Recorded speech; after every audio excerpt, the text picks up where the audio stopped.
Conceit is a fog that envelops a man's real character beyond his own recognition. It weakens his native ability and strengthens all his inconsistencies. Chapter 9. Decision. The mastery of procrastination. The seventh step toward riches. Analysis of over 25,000 men and women who had experienced failure reveals that lack of decision was near the head of the list of the 31 major causes of failure. Procrastination, the opposite of decision, is a common enemy which practically every person must conquer. You will have an opportunity to test your capacity to reach quick and definite decisions when you finish reading this book and begin to put the principles into action. My analysis of several hundred people who had accumulated fortunes well beyond the $1 million mark disclosed the fact that every one of them had the habit of reaching decisions promptly and of changing these decisions slowly. People who fail to accumulate money, without exception, have the habit of reaching decisions, if at all, very slowly, and of changing these decisions quickly and often. One of Henry Ford's most outstanding qualities was his habit of reaching decisions quickly and definitely and changing them slowly. This quality was so pronounced in Mr. Ford that it gave him the reputation of being obstinate. It was this quality that prompted Mr. Ford to continue to manufacture his famous Model T, the world's ugliest car, when all of his advisors and many of the purchasers of the car were urging him to change it. Perhaps Mr. Ford delayed too long in making the change. But the other side of the story is that Mr. Ford's firmness of decision yielded a huge fortune before the change in model became necessary. Some say that Mr. Ford's definiteness of decision was just obstinacy, but even this quality is preferable to slowness in reaching decisions and quickness in changing them. Editor's comments. Henry Ford's consistency extended also to the color of the Model T. 15 million of which in 19 years of production from 1908 to 1927 were made only in black and with little change in the design. Shortly after its introduction, Napoleon Hill met with Ford to talk about the principles of success.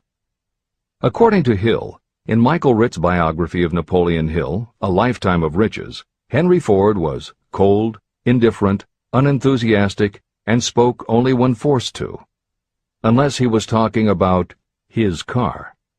Early on, few people other than Carnegie could foresee the success Ford would achieve, which Hill later attributed to Ford's self-control and concentrated effort. At Hill's first meeting with him in 1911, Ford was interested only in talking about the Model T. After Ford took him for a spin around the factory, Hill bought one for $680. This is the end of the editor's comments. Making your own decisions. The majority of people who fail to accumulate the money they need are generally easily influenced by the opinions of others. They permit gossip, rumors, other people's opinions, and the news reporters to do their thinking for them. Opinions are the cheapest commodities on earth. Everyone has a flock of opinions they are ready to tell anyone who will listen. If you are too influenced by other people's opinions when you reach decisions, you will not succeed in any undertaking, much less in that of transmuting your own desire into money. If you are influenced by the opinions of others, you will have no desire of your own. Keep your own counsel. Rely on yourself to reach your own decisions when you begin to put these principles into practice, and follow through on your decisions. Take no one into your confidence except the members of your mastermind group, and be very sure that you choose for your group only those who will be in complete sympathy and harmony with your purpose. Close friends and relatives, while not meaning to do so, often handicap one through opinions. And for some reason, even friends often seem to think that ridiculing you and your plans is funny. Thousands of men and women carry inferiority complexes with them all through life because some well-meaning but ignorant person destroyed their confidence through opinions or ridicule. You have a brain and mind of your own. Use it, and reach your own decisions. If you need facts or information from others to help you reach decisions, acquire the facts or information you need quietly, without disclosing your purpose. It is characteristic of people who have a smattering of knowledge to try to give the impression that they know more than they do. Such people generally do too much talking and too little listening. Keep your eyes and ears open and your mouth closed if you wish to acquire the habit of prompt decision. Those who talk too much do little else. If you talk more than you listen, you may miss some important piece of knowledge that might have been very useful to you. By talking too much, you may also disclose your plans and purposes to people who will take great delight in defeating you because they envy you. Remember, every time you open your mouth in the presence of a person who really has knowledge, you tip your hand and show that person your exact stock of knowledge, or you tip your hand to your lack of it. The mark of genuine wisdom is modesty and silence. Keep in mind that every person is, like you, seeking the opportunity to accumulate money. If you talk about your plans too freely, you may be surprised when you learn that some other person has beat you to it by using the plans you bragged about. Let one of your first decisions be to keep a closed mouth and open ears and eyes. As a reminder to yourself, copy the following epigram in large letters and place it where you will see it daily. Tell the world what you intend to do, but first, show it. This is the equivalent of saying that deeds and not words are what count most. The value of decisions depends upon the courage required to render them. The great decisions that served as the foundation of civilization were reached by assuming great risks, which often meant the chance of death. Lincoln's decision to issue his famous Proclamation of Emancipation, which gave freedom to African Americans, was rendered with full understanding that his act would turn thousands of friends and political supporters against him. When the rulers of Athens gave Socrates the choice of disclaiming his teachings or being sentenced to death, Socrates' decision to drink the cup of poison, rather than compromise in his personal belief, was a decision of courage. It turned time ahead 1,000 years and gave to people then unborn the right to freedom of thought and of speech. 56. Who risked the gallows? The greatest decision of all time, as far as any American citizen is concerned, was reached in Philadelphia on July 4, 1776, when 56 men signed their names to a document that they well knew would bring freedom to all Americans, or leave every one of the 56 hanging from a gallows. You have heard of this famous document, the Declaration of Independence. But have you taken from it the great lesson in personal achievement it so plainly taught? We all remember the date of this momentous decision, but few of us realize what courage that decision required. We remember our history as it was taught. We remember dates and the names of the men who fought. We remember Valley Forge and Yorktown. We remember George Washington and Lord Cornwallis. But we know little of the real forces behind these names, dates, and places. We know even less of that intangible power that ensured freedom long before Washington's armies reached Yorktown. It is nothing short of tragedy that the writers of history have missed entirely even the slightest reference to the irresistible power that gave birth and freedom to the nation destined to set up new standards of independence for all the peoples of the earth. I say it is a tragedy because it is the same power that must be used by every individual who overcomes the difficulties of life and forces life to pay the price asked. Let us briefly review the events that gave birth to this power. The story begins with an incident in Boston on March 5, 1770. British soldiers were patrolling the streets, openly threatening the citizens by their presence. The colonists resented armed men marching in their midst. They began to express their resentment openly, hurling stones as well as epithets at the marching soldiers, until the commanding officer gave orders. Fix bayonets, charge. The battle was on. It resulted in the death and injury of many. The incident aroused such resentment that the Provincial Assembly, made up of prominent colonists, called a meeting for the purpose of taking definite action. Two of the members of that assembly were John Hancock and Samuel Adams. They spoke up courageously and declared that a move must be made to eject all British soldiers from Boston.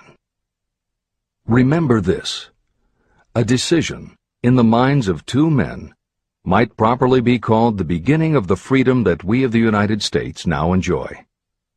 Remember, too, that the decision of these two men called for faith and courage because it was dangerous. Before the assembly adjourned, Samuel Adams was appointed to call on Hutchinson, the governor of the province, and demand the withdrawal of the British troops. The request was granted, and the troops were removed from Boston, but the incident was not closed. It had caused a situation that was destined to change the entire trend of civilization. Richard Henry Lee became an important factor in this story, because he and Samuel Adams corresponded frequently, sharing freely their fears and their hopes concerning the welfare of the people of their provinces. From this practice, Adams conceived the idea that a mutual exchange of letters between the 13 colonies might help to bring about the coordination of efforts so badly needed in connection with the solution of their problems. In March of 1772, 2 years after the clash with the soldiers in Boston, Adams presented this idea to the Assembly. He made a motion that a correspondence committee be established among the colonies, with definitely appointed correspondents in each colony, for the purpose of friendly cooperation for the betterment of the colonies of British America. It was the beginning of the organization of the far-flung power destined to give freedom to you and to me. A mastermind group had already been organized. It consisted of Adams, Lee, and Hancock. The Committee of Correspondence was organized. The citizens of the colonies had been waging disorganized warfare against the British soldiers through incidents similar to the Boston riot, but nothing of benefit had been accomplished. Their individual grievances had not been consolidated under one mastermind. No group of individuals had put their hearts, minds, souls, and bodies together in one definite decision to settle their difficulty with the British once and for all, until Adams, Hancock, and Lee got together. Meanwhile, the British were not idle.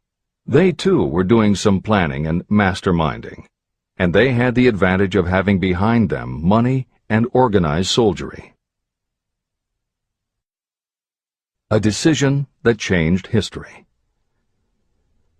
The Crown appointed Gage to supplant Hutchinson as the governor of Massachusetts. One of the new governor's first acts was to send a messenger to call on Samuel Adams for the purpose of endeavoring to stop his opposition by fear. You will best understand the spirit of what happened from this quotation of the conversation between Colonel Fenton, the messenger sent by Gage, and Adams. Colonel Fenton: I have been authorized by Governor Gage to assure you, Mr. Adams, that the governor has been empowered to confer upon you such benefits as would be satisfactory, an obvious endeavor to win Adams by promise of bribing him, upon the condition that you engage to cease in your opposition to the measures of the government. It is the governor's advice to you, sir, not to incur the further displeasure of His Majesty. Your conduct has been such as makes you liable to penalties of an act of Henry VIII, by which persons can be sent to England for trial for treason or misprision of treason at the discretion of a governor of a province. But by changing your political course, you will not only receive great personal advantages, but you will make your peace with the king. Samuel Adams had the choice of two decisions. He could cease his opposition and receive personal bribes, or he could continue and run the risk of being hanged. Clearly, the time had come when Adams was forced to reach, instantly, a decision that could have cost his life. Adams insisted upon Colonel Fenton's word of honor that the colonel would deliver to the governor the answer exactly as Adams would give it to him. Adams' answer: Then you may tell Governor Gage that I trust I have long since made my peace with the King of Kings. No personal consideration shall induce me to abandon the righteous cause of my country. And tell Governor Gage it is the advice of Samuel Adams to him no longer to insult the feelings of an exasperated people.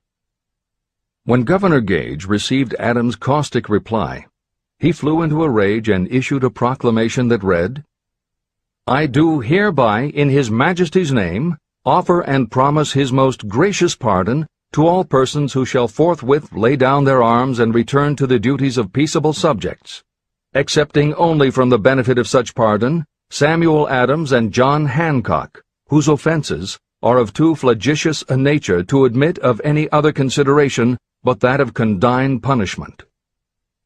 Adams and Hancock were on the spot. The threat of the irate governor forced the two men to reach another decision, equally as dangerous. They hurriedly called a secret meeting of their staunchest followers.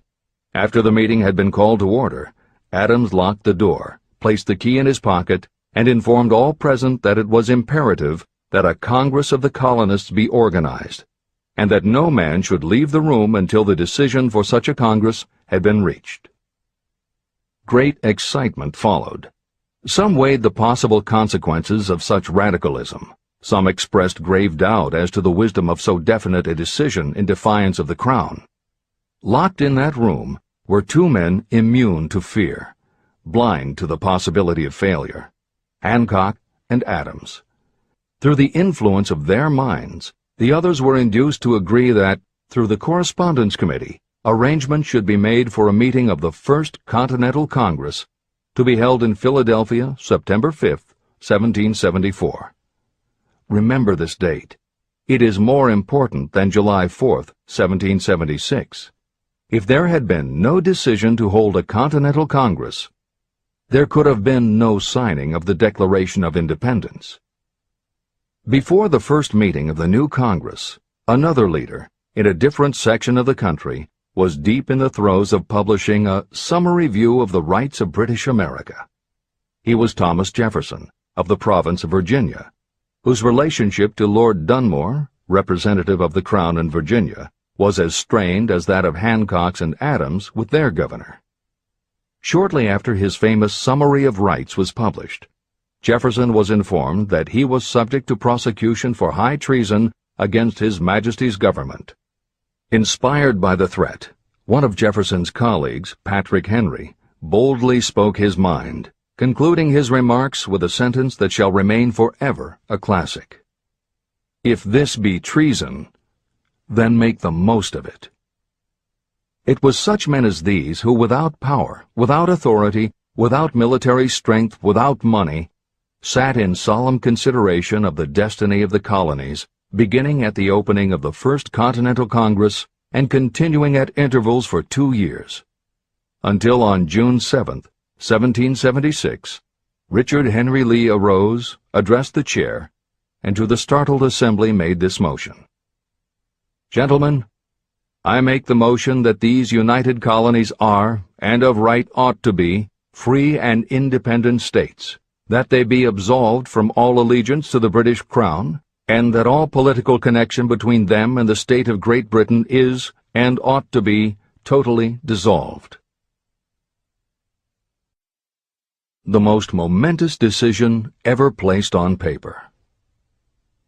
Lee's astounding motion was discussed fervently and at such length that he began to lose patience. Finally, after days of argument, he again took the floor and declared in a clear, firm voice, "Mr. President, we have discussed this issue for days. It is the only course for us to follow. Why then, sir, do we longer delay? Why still deliberate? Let this happy day give birth to an American republic. Let her arise, not to devastate and to conquer, but to re-establish the reign of peace and of law." Before his motion was finally voted upon, Lee was called back to Virginia because of serious family illness.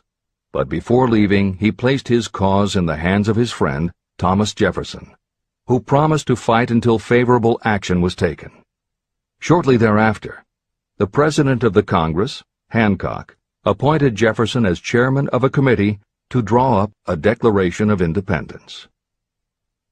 Long and hard the committee labored on a document that would mean, when accepted by the Congress, that every man who signed it would be signing his own death warrant should the colonies lose in the fight with Great Britain that was sure to follow. The document was drawn, and on June 28th, the original draft was read before the Congress. For several days it was discussed, altered, and made ready. On July 4, 1776, Thomas Jefferson stood before the Assembly and fearlessly read the most momentous decision ever placed on paper. When in the course of human events it becomes necessary for one people to dissolve the political bands which have connected them with another, and to assume among the powers of the earth the separate and equal station to which the laws of nature and of nature's God entitled them, a decent respect to the opinions of mankind requires that they should declare the causes which impel them to the separation. When Jefferson finished, the document was voted upon, accepted, and signed by the 56 men, every one staking his own life upon his decision to write his name. By that decision came into existence a nation destined to bring to mankind forever the privilege of making decisions.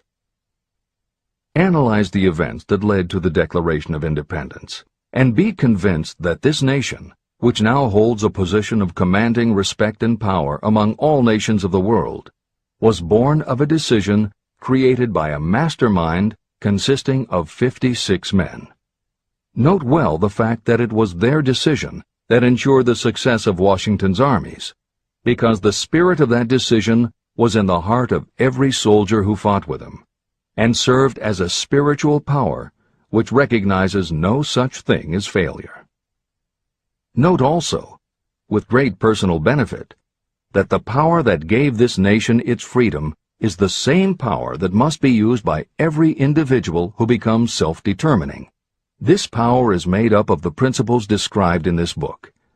It will not be difficult to detect, in the story of the Declaration of Independence, at least 6 of these principles: desire, decision, faith, persistence, the mastermind, and organized planning.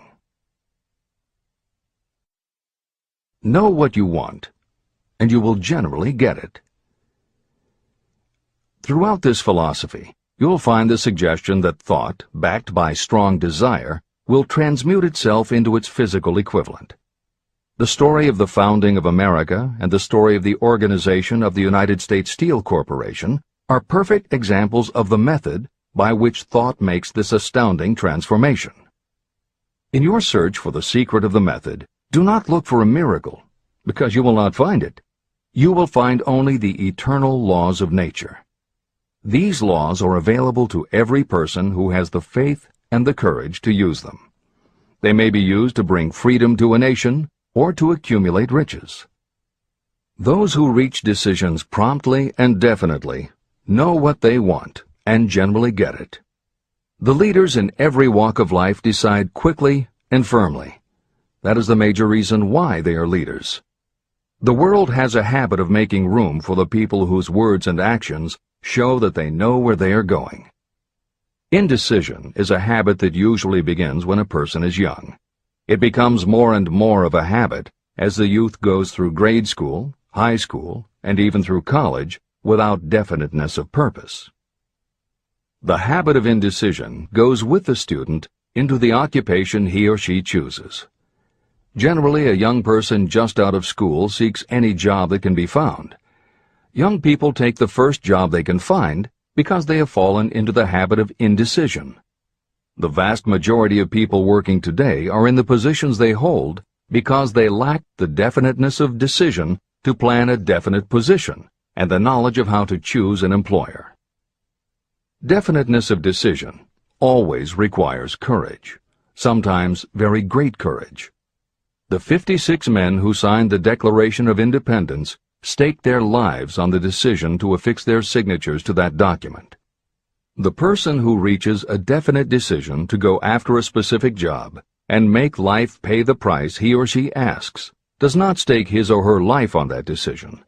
They stake their economic freedom. Financial independence, riches, and desirable business positions are not within reach of the person who neglects or refuses to expect, plan, and demand these things. The person who desires riches in the same spirit that Samuel Adams desired freedom for the colonies is sure to accumulate wealth.